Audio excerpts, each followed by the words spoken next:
বন্ধুরা, আজ আমি সকাল সকাল বেরিয়ে পড়েছি। আমার উদ্দেশ্য গুরাপের সন্নিকটে জলকুল গ্রামে অনন্ত বাসুদেব মন্দিরের দর্শন করা।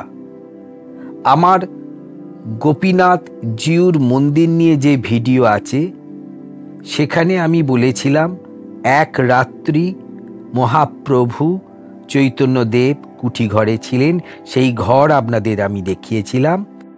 যদি ভিডিওটি না দেখা হয়ে থাকে তাহলে উপরের আই বটনে ক্লিক করে আপনি গোপীনাথ জিউর ভিডিওটি দেখে নিতে পারেন। মহাপ্রভু চৈতন্যদেব কুলিন গ্রাম থেকে পদব্রজে গুরাপে আসেন এবং সেখানে কুটিঘরে এক রাত থাকেন এবং এই গুরাপ থেকে পদব্রজে জলকুল গ্রামে যান শ্রীক্ষেত্র যাওয়ার পথে। এক রাত সেখানে থাকেন এবং ওনার খরম আজও রক্ষিত আছে এবং পূজিত হয়ে থাকে। নমস্কার বন্ধুরা, এক্সপ্লোরার চিন্ময়ের একটি নতুন এপিসোডে আপনাদের স্বাগত জানাই। আজ আমি আপনাদের নিয়ে যাব শ্রী শ্রী অনন্ত বাসুদেব মন্দিরে, যেটা হুগলি জেলার জলকুলে অবস্থিত, এবং সেখানে গিয়ে আপনাদের একটা বিশেষ জিনিস দেখাবো যেটা সচরাচর অনেকেই দেখতে পান না। আমার চ্যানেলে নতুন হয়ে থাকলে সাবস্ক্রাইব বাটনটা প্রেস করে বেল আইকনটা টিপে দেবেন, যাতে যখন কোনো ভিডিও আপলোড করব তখন প্রথমেই আপনাদের কাছে নোটিফিকেশন চলে যাবে। ভগবান শ্রীকৃষ্ণের দাদা বলরাম ষোড়শ শতকের চৈতন্য পরিকর নিত্যানন্দকে বলরামের অবতার বলা হয়। পুরাণ মতে নারায়ণ যে শেষ নাগের শয্যায় শায়িত আছেন তার অবতার তিনি, তাই সর্পছত্র তার বিশিষ্ট পরিচায়ক। আবার তিনি কৃষি দেবতা, লাঙল তার আয়ুধ। মহাভারতের অন্যতম সরল নায়ক চরিত্র বলরাম। ভীম ও দুর্যোধনের গদাযুদ্ধ বিদ্যার শিক্ষা গুরু ছিলেন এই বলরাম। বৈষ্ণব তীর্থ কুলিন গ্রাম থেকে খাড়া দক্ষিণে হুগলি জেলার গুরাপের অনতি দূরে জলকুল গ্রামে রয়েছে বিচিত্র এক অনন্ত বাসুদেব দারু বিগ্রহ। জলকুলের বলরামের উচ্চতা 5 ফুট। আয়ুধ রয়েছে মুষল, ধনুক হল কমল ও ঘণ্টা। অন্য হাতে গদা, অশনি চক্র, শঙ্খ, অঙ্কুশ ও পাশ। তিনি দুহাতে ধরে আছেন শ্যাম বর্ণা কৃষ্ণকে। মূর্তিটি বাসুদেব কৃষ্ণের এবং শঙ্খ চক্র গদা পদ্মধারী, অর্থাৎ এটি নারায়ণের অনন্ত শয্যার মূর্তিরূপ। এই মন্দিরে অনন্ত বাসুদেবের মূর্তিটি ব্যতিক্রমী, সম্পূর্ণ দারু নির্মিত এই মূর্তি। এখানে দাদা বলরামের করে বালক শ্রীকৃষ্ণ শঙ্খ চক্র গদা পদ্মধারী রূপে বিরাজমান। গাত্রবর্ণ ঘন নীল। বলরাম এখানে আকারে অনেক বড়। গাত্রবর্ণ সাদা। সিংহাসনে উপবিষ্ট। তার 14টা হাত, তার মধ্যে 12টা হাতে 12 রকম অস্ত্র, আর দুহাত দিয়ে সামনের দিকে শায়িত বিষ্ণুরূপী স্বয়ং শ্রীকৃষ্ণকে ধারণ করে রেখেছেন।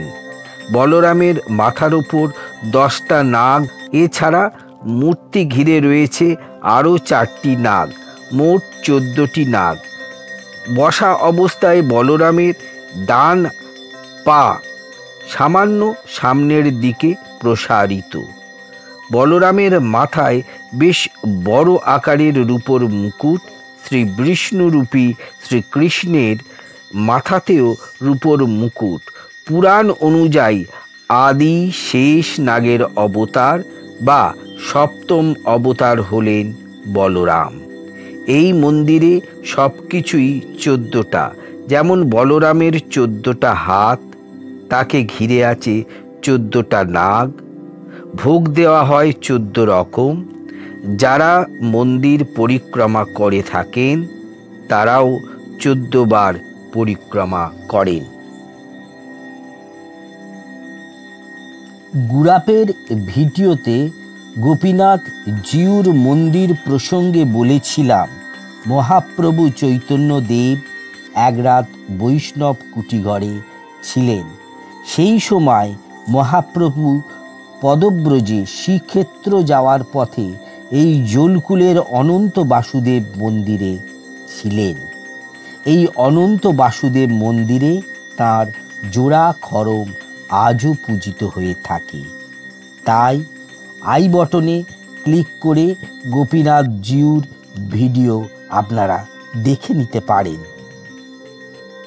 মন্দির গাত্রে প্রতিষ্ঠা লিপি থেকে জানা যায় 1694 শকাব্দে অর্থাৎ 1772 খ্রিস্টাব্দের এই মন্দির তৈরি করেছিলেন শ্রীকৃষ্ণ পান মিত্র। আর পরবর্তীকালে অর্থাৎ 1302 সালে জলকুল নিবাসী জমিদার শ্রী হরিদাস ভট্টাচার্য এই মন্দির সংস্কার ও মূর্তির সংস্কার করে থাকেন। মহাপ্রভু চৈতন্য দেবের খড়ম দেখে নিন, একবার প্রণাম করুন, যা এখনো রক্ষিত আছে এই মন্দিরে। জলকুল গ্রামের অনন্ত বাসুদেব মন্দিরে কিভাবে যাবেন সেটা বলে দিচ্ছি। হাওড়া বর্ধমান কর্ডলাইনের ট্রেনে চড়ে বসবেন এবং 20তম স্টেশন হচ্ছে গুড়াপ। গুড়াপে নেবে ডাইরেক্ট আপনারা অটো করে অনন্ত বাসুদেব মন্দিরে যেতে পারেন। এটা জলকুলে গ্রামে অবস্থিত। অথবা বাসে যদি ওঠেন সেখান থেকে কমলা সাগরের মোড়ে নেবে, সেইখান থেকে টোটো করে সরাসরি আপনি অনন্ত বাসুদেবের মন্দিরে যেতে পারেন। বন্ধুরা, আজ এই পর্যন্ত। আমার এই ভিডিওটি যদি আপনাদের ভালো লাগে অবশ্যই সাবস্ক্রাইব করে লাইক বাটনটি একবার প্রেস করে রাখবেন এবং বন্ধুদের সাথে এটি শেয়ার করবেন। যদি আপনাদের একটা লাইক আমি পাই তাহলে আরও অনুপ্রেরণা পাই এই ধরনের ভিডিও করার। নমস্কার।